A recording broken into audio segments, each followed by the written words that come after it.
You're watching a video by Tick. Who the hell do you think he is? So, this is probably the first rant I've ever done where I've ranted about something particular in a game. I've ranted about consoles, I've ranted about an entire genre, I've ranted about communities, I've even gone far as to rant about sexism and fan service in the games industry, but this is the first video game, solely on a video game rant I've ever done, so what the fuck was up with Resident Evil 6's endings? Okay, let me rephrase that. What was up with all of the endings except maybe for Chris's, because Chris's actually had a remote bit of sense in it?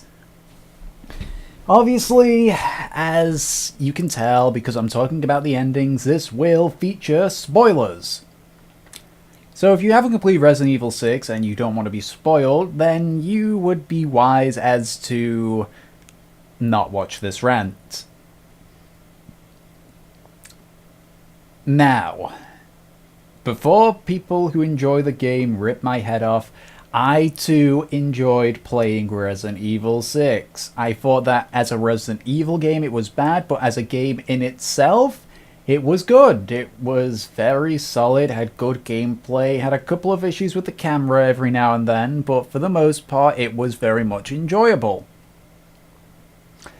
But then we get to the endings of Leon's and Jake's campaign.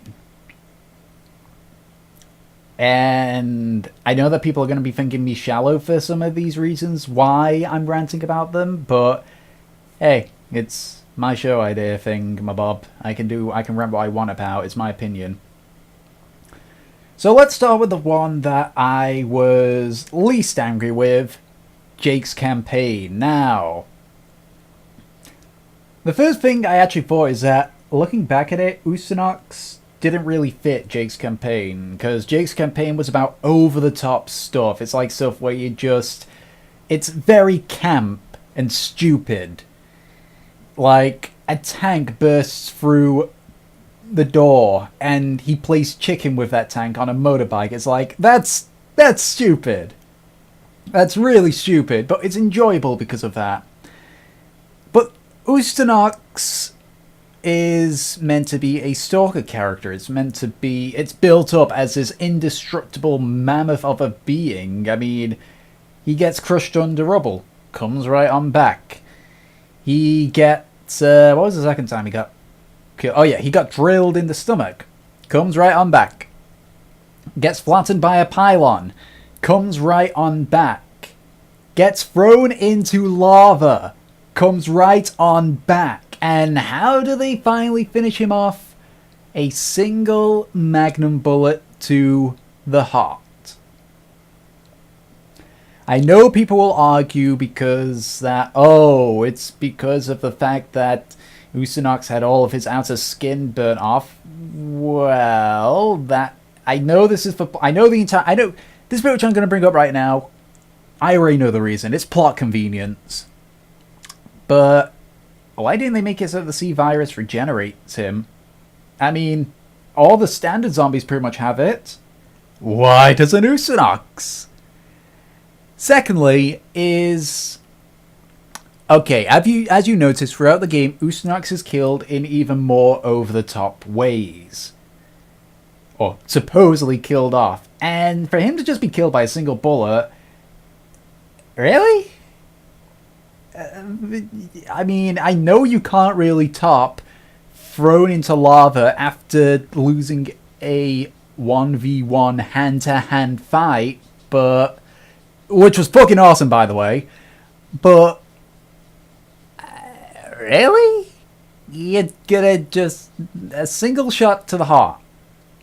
I know what you're gonna say as well now. Oh, his skin was all burnt off, so his heart was exposed. Well, the Tyrant's heart was exposed. Nemesis's heart was exposed. The final boss in Resident Evil Revelation's heart was exposed. Fucking Chris's final boss's heart was exposed, pretty much. And they took a hell of a lot more beating than Usonox did when they were shot in the heart. I mean, it's clear that the T-virus, it can strengthen their heart to the point where it takes a lot to kill him. It's not a single shot to the heart and that's it. And hell, some of the other monsters, the blood clots, for example, their hearts are exposed when when they're knocked down, and yet they can take quite a few hits before they die. What?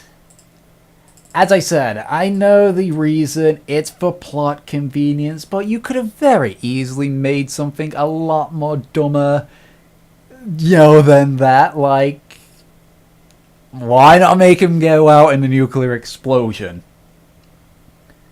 Why not just have it where Chris is signaled, or Sherry signaled for the place to be nuked, and they nuke it?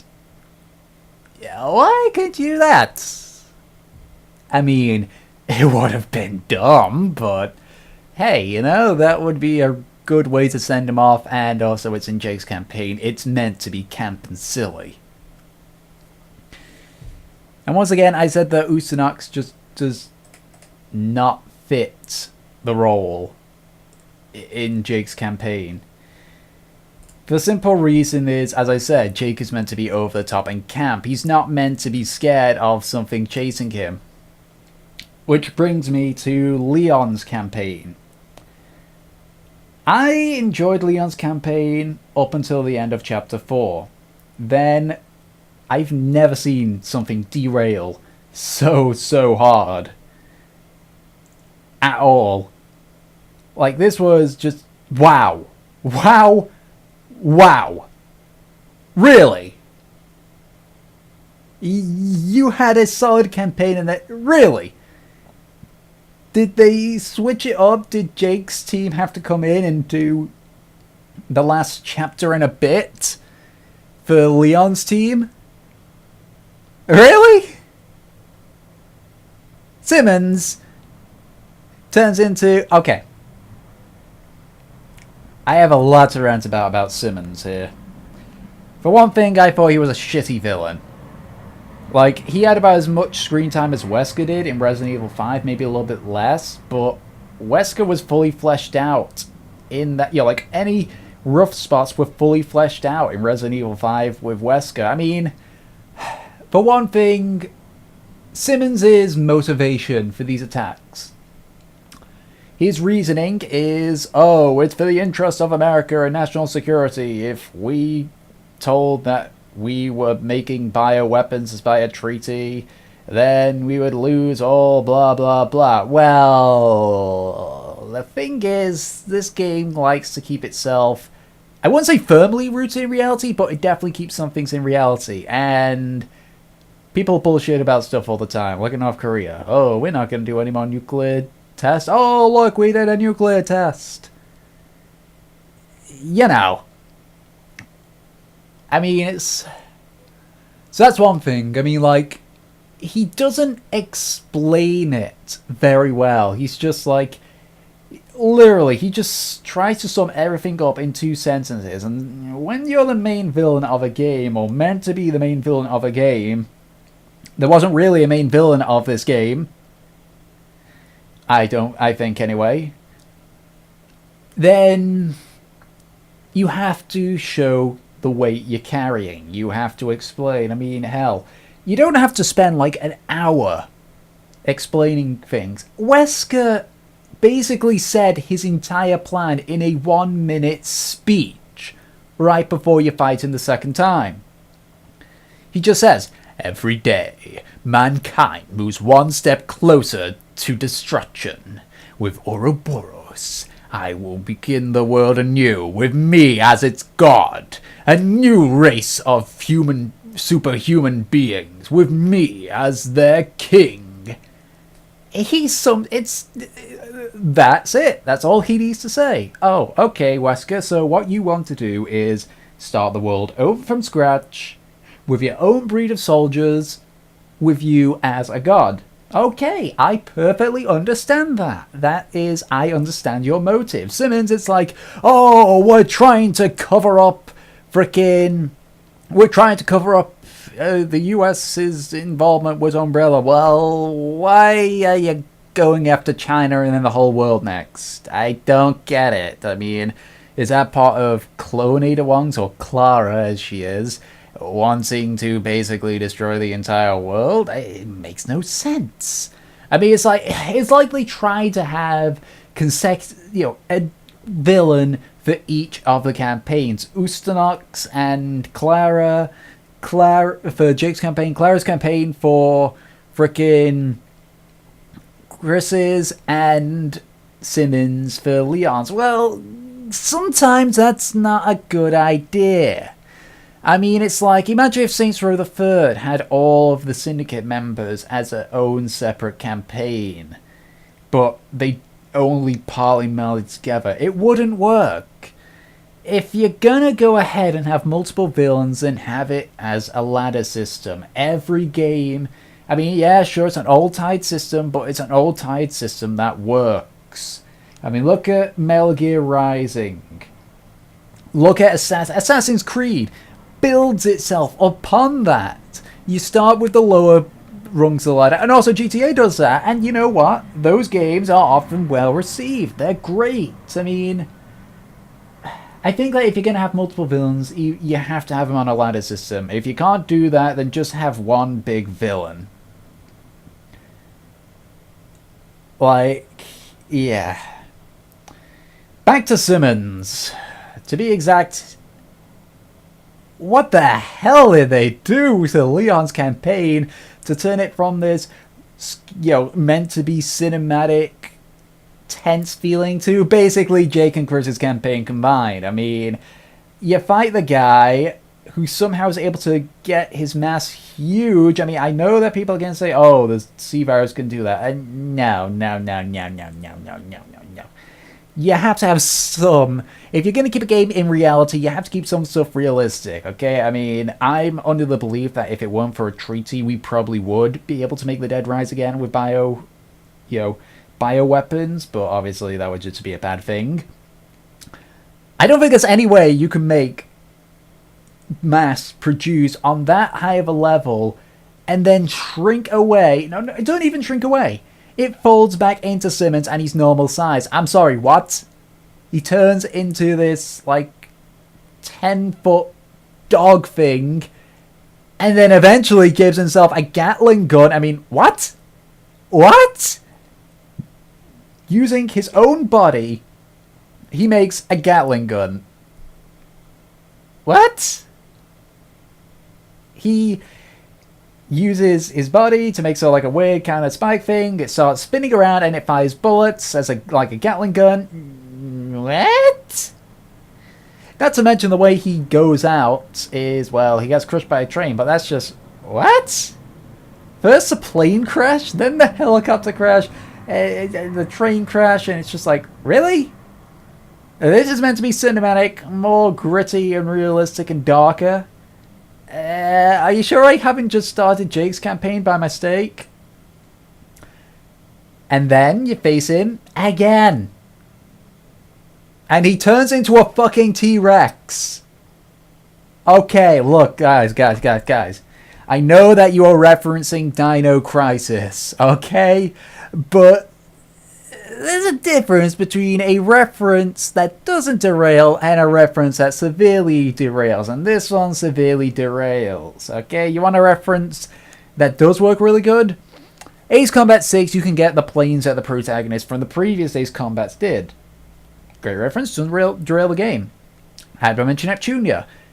Full of references. You know what? It doesn't derail at all. There's a side mission called Blue Dragon Shadow. For those of you that do not know, Blue Dragon was a game on the 360, and I think the PS3, where basically a young boy's shadow could transform into a blue dragon. And in Neptunia 1, there's a mission where a young boy's shadow turns into a blue dragon and you have to hunt it down. Great reference, doesn't derail. But when you make an ordinary guy turn into a 2-story T-Rex and back constantly in a campaign that is meant to be gritty, suspenseful, etc., etc. That's derailing it. That is derailing it.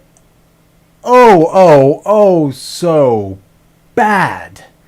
Like, oh, God, was that? I was just, oh, God. It was so stupid, okay? Why couldn't you have made Simmons transform into the Tyrant or Nemesis? Okay, why'd you have to make him over the top? And it doesn't fucking end there, because after you kill him again, he comes back in his dog Gatling gun form. And then you knock him off a building and he falls into fire. And he comes back. Okay, here's another thing I'm gonna just say right now before I get to the real kicker. Enemies do not know how to stay dead in this game. It's annoying, okay? Usonox, you down, let's see, the rubble, the drill, the pylon, the lava. Usonox comes back 4 times in the space of the entire campaign. There's a chainsaw enemy that, in the space of 20 minutes, comes back, I believe, 6 times. 6 in 20 minutes. Simmons comes back, let's see. 1, 2, 3. Comes back 3 or 4 times in the space of an entire chapter. Okay? If you, don't make your enemies keep coming back, okay? It's just so, Nostalgia Critic said something similar to this about the Lord of the Rings moments. How it's not suspenseful when the heroes keep coming back. Well, the same thing is with the enemies. It doesn't get scarier and scarier. It gets annoying and dumber and dumber. I actually said this several times. Simmons, a chainsaw enemy, who's kept coming back so much that I'm almost certain that if Westwood was there, he'd say, "Oh, please, I didn't even come back that often. Just stay dead." It's just... Really? I guess you... Okay, I get it. You guys like those characters.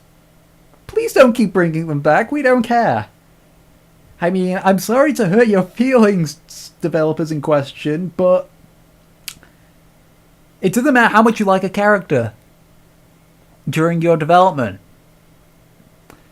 Because at the end of the day, you want to make a great experience. And sugar daddying these characters just because you like them, that's what I'm assuming, okay? I'm assuming that they kept coming back because they like them so much. Okay, you don't do that, okay? If you want to do stuff like that, make them more intimidating when they come back and not dumber or the same. I mean, Usonox kept coming back, same old, same old. Simmons kept coming back, dumber and dumber. Chainsaw enemy kept coming back, absolutely zero change, okay? If you're gonna make enemies come back, you have to make them come back stronger. And less dumb. That was one thing that really, really pissed me off. I mean, it's like, come on, guys. I don't really care that these guys keep coming back. I mean, it's like, freaking... Happy to mention Neptunia again. And Valkyria Chronicles. No, I'll say Valkyria Chronicles because I keep going on about Neptunia. Some of the enemies, or to be exact, one of the enemies, you fight twice. And the second time you fight him, he's substantially stronger. He has changed up his tactics. He feels like an entirely new fight. Why can't Resident Evil do that? Okay, I have to mention Neptunia as well. You keep fighting the same boss over and over again, they get gradually stronger and stronger and stronger. Sometimes they get new moves entirely. Pokemon! Your rival! You fight him again and again and again, and they get stronger and stronger with new tricks. Okay? It's not that hard, guys. Just make a character. If you decide to bring him back, make him stronger. Don't copy and paste, and don't make him be stupid like turning into a T-Rex and coming back. Or a 4-story housefly. I'm not even making this up, okay? I nearly walked out of the room when Simmons came back and transformed himself into a giant housefly. I mean, really? If you get it, I mean, for one thing, one of the things as well that Ryan also pointed out as well is that the biggest theme with Resident Evil 6 is spiders. Spider enemies. They, you know, the close-ups when it's showing the logo shows it to be spiders, webs, freaking some of the bosses have spider-like appendages. Why a housefly? Wouldn't it be better if the thing itself was a giant spider? I mean, granted, that'd be even more stupid, but I'd be terrified because I'm terrified of spiders. But, okay. Luckily, he doesn't go from a 5-story housefly to his normal size. Thank fucking God. But the point still stands as to why in Leon's campaign, why would you make something so over the top, so stupid, and put it in the campaign that is meant to be everything but that? I mean, this is what I mean by the whole Usonox should not be in Jake's campaign. I think that Usonox would have been amazing in Leon's campaign. And Simmons when he transformed in Jake's campaign. I mean, think about it. Instead of Usonox, or say like it's Usonox to begin with, but Simmons then appears, infected, and begins hunting down Jake and Sherry. That would be stupid, but I'd allow it because it's in Jake's campaign, the one that's meant to be stupidly over the top. Usonox is built up to be this really scary enemy, indestructible, really tough to deal with, and the only time Usonox ever gets involved with Leon and Helena is when he fights them after the plane crash. What if Usonox was in Leon and Helena's campaign? I mean, this is a campaign that is meant to be more to the old-style Resident Evil roots. And you know what? It would be terrifying if Usonox just kept, stalking you. I mean, Nemesis did that in Resident Evil 3. And for what I've heard, that was one of the best things about Nemesis. The fact that you had an enemy stalking you all the time. You could only temporarily stop it. This is what I mean. It's like you put these two characters and it's like you swapped them and put them in the wrong campaign. As I said, Chris's campaign had its own bit of stupidness in it, but I disregard that because it's meant to be overly actiony. So there's gonna be some stupidness in it. But with Jake's campaign, when you're gonna have something that's meant to be scary in an over-the-top campaign, and you're gonna have a villain that is over-the-top in a scary campaign, that just, no. And the real kicker. So, basically, in the short time you fought him, Simmons has survived propane tanks exploding, being crushed by a train, being shot multiple times by a light machine gun, falling 4 stories into fire, and being eaten by zombies. Oh, and electrocuted by lightning. And what kills him? A rocket launcher and being impaled through the stomach. What? What? I get it, in Resident Evil the rocket launcher is God, but what? This guy has survived about 100 times more than freaking what kills him, and that's what kills him. He can clearly shrug off being ran over by a train. He can shrug off being electrocuted, but he can't shrug off being impaled in the stomach. Oh wait, no, he did get impaled by Ada prior to turning into the giant housefly, and you know what? He came right back. So, no, I'm calling bullshit on that. I don't care if it's for plot convenience. Consistency is just as important.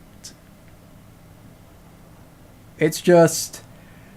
Oh my god, did that make me instantly hate Leon's campaign. I mean...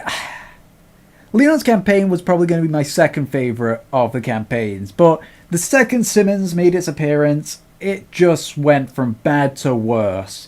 It became my least favourite campaign. No. I don't... Oh, God.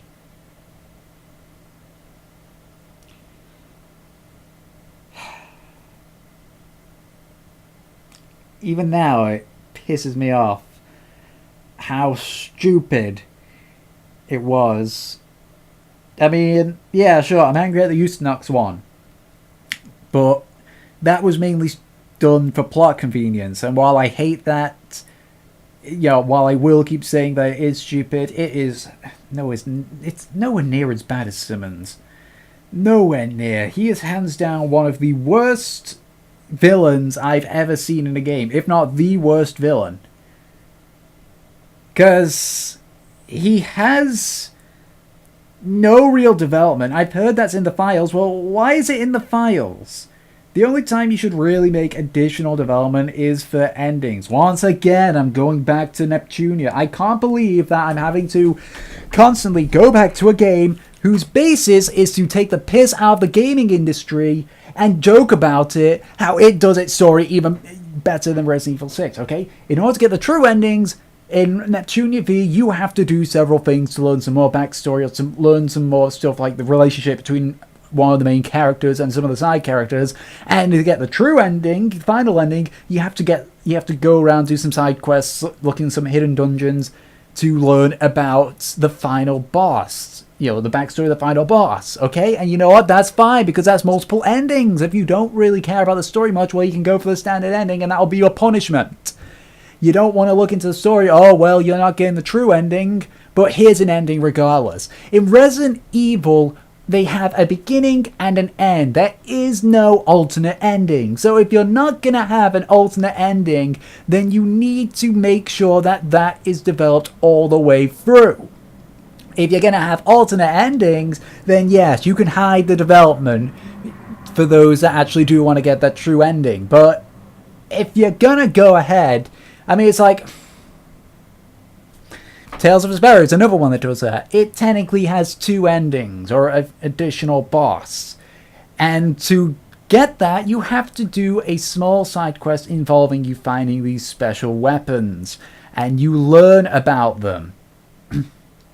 That is development. Right there. I mean, it's not development about anything, it's just development about some special weapons. But it's still... there.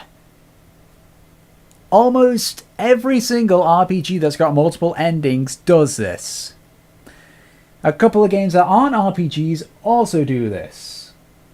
I'm trying to remember one off the top of my head though, which I can't remember. I do remember there was a game... Jak and Daxter, there we go. There is a true ending in Jak and Daxter. You have to get all the power cells. Sure, that has no development, but that is an example of a true ending. If you don't want to... get the canon ending, well, you don't get the power cells. Doesn't really matter much for them. It's just, okay, you don't want the true ending, so, you don't want to get those power cells. No true ending for you, but we will give you an ending. Not only that, but as I said, his boss fight is just... Really? I cannot...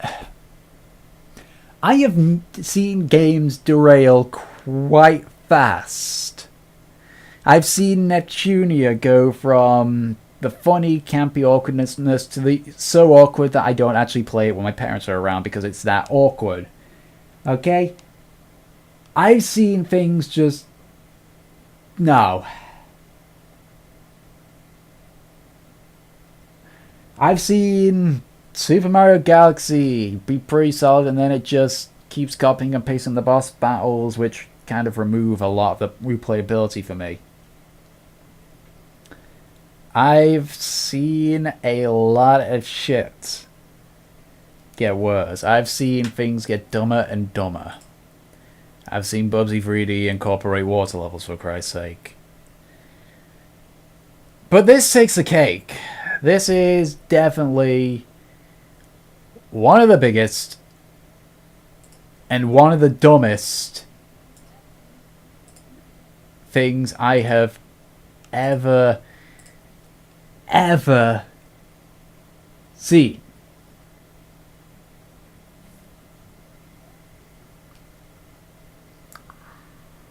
So, that's my rant about the endings of Resident Evil 6. Half a fucking hour I've ranted about this.